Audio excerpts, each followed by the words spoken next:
morning, everyone. This is the 10 a.m. briefing from the Kerr County Response Management for the Flood Disaster.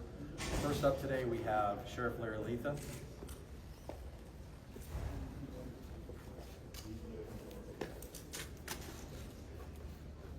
Y'all ready? Once again, Larry Letha, Kerr County Sheriff. Again, thank y'all for covering this and helping us get the message out.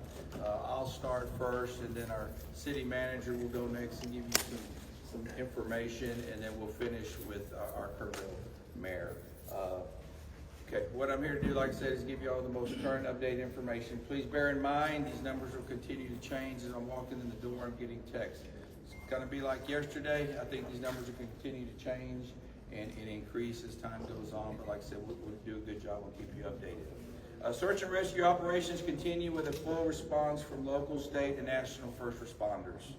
At present, there's over 400 first responders for more than 20 agencies that are working in Kerr County. We have more than a dozen canine working in and near the river. More than 100 air, water, and ground vehicles are in the field right now working on this search and rescue. As of 9 a.m. this morning, we recorded 59 deceased in Kerr County. Among those who are deceased, we have 38 adults and 21 children. 18 adults pending identification and 4 children are also pending identification. At present, there are 11 Camp Mystic campers unaccounted for, along with 1 counselor. We extend our sincerest condolences and prayers for every single family affected by this tragedy. And we continue to work around the clock and reunite these families. We will continue to our search efforts until everybody is found. Our missing person call center is open, and those reporting missing loved ones can call the number 830-258-1111. I'll repeat one more time, 830-258-1111.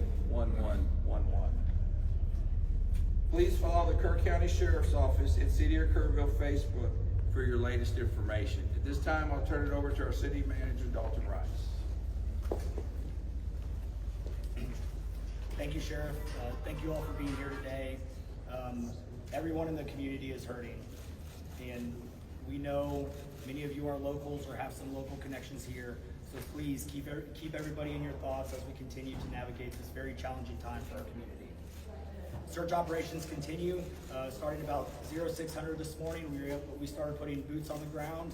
We have increased our number of personnel that are navigating the really challenging shores along the bank line, but we are continuing to make progress from west to east as we continue operations. What we really need from y'all is to really help us get the word out. We know that people want to volunteer, but what we're starting to see is personal drones that are flying. With these personal drones that are flying, that is a danger to aircraft, which risk then further operations. So if you could, please pass the communication along that we need to keep these personal drones out of the sky. We have drones and assets flying. We want to continue to do that. For volunteers and donations, we do have a phone number, 830-465-4794. We can give you that number after, but if you want to volunteer, if you have donations, please contact that number and they will help get everything out. We have families who need to be reunited, and we are continuously making effort to make sure that our families are reunited. We want to continue to work together with our community. We appreciate everybody here, and we want to make sure that we stay Kerr united. I'm going to let the mayor wants to say a few words, and then I will take a couple questions after the mayor. Again, thank you for being here. You know, I'm old enough to remember Fred Rogers, and he one time said, during a crisis, look for the helpers. You will always find people who are helping. In Kerrville, those helpers are city staff, county personnel, state agencies, and federal agencies. The entire Kerrville City Council is on site today. We're doing everything we can. Let me repeat something I said yesterday. In our Emergency Operations Center, it's not a bunch of different teams. It's one team. Our goal is to rescue those in peril and find those who are lost. If you are interested in donating to help those families who've been affected, you can visit the Community Foundation of the Texas Hill Country. They've set up a portal for donations. And I understand our community, our state, and the world have been responding. Thank you.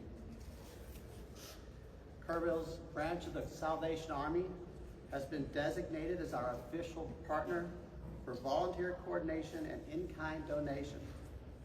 They can be reached at a number very similar to what you just heard, 830-465-4797. Also, we have a website for volunteers to register, a different website. It's tcr.communityos.org. It's important to follow the City of Kerrville's Facebook page for updates. If you follow social media and are interested in such things, I may be too old to tell you this, but there is a hashtag. It's hashtag #KerrUnited. That's what we are. We're united to help those who are grieving and to find those who are lost. And now we'll open up to questions. I cannot answer operational questions, but I'm going to ask the city manager to come back up. I'm not sure who can answer this, but we just talked with business owners who are very concerned, not only for themselves, but also for employees, about how are they going to pay their mortgage, how are they going to pay their electricity. They've been having people reach out to them about their bills, and they're terrified that in the middle of all this, they're going to get cut off or evicted. We are working through everything right now. Currently our biggest focus is to making sure that we get families reunited with their loved ones. And so we are not going to stop until we are able to get those families reunited. This is a question for both you and the sheriff. There appears to be a massive operation now in Center Point. Is that where we're seeing bodies recovered at this moment? We are seeing bodies recovered all over, up and down. So as we make our way east to west, we have the entire pretty much span of operations. We broke it down into grids so we can recover those bodies. So yes, it is a full operation. None as of this morning, One more question. Sir. Yeah, well, one of the questions that still hasn't been answered 3 days into this is despite TEM's warning on July 2nd, July 3rd, that something like this could have happened, that the threat existed, why that information didn't get down to camps and why they weren't evacuated. Can you answer that now? That is a great question, but again, we want to make sure that we continue to focus. We still have 11 missing children that we want to get reunited with our families. Until we can get reunited with our families, we are not going to stop. We are not going to stop until we do. So thank you. But just a quick follow-up question, sir. Was any emergency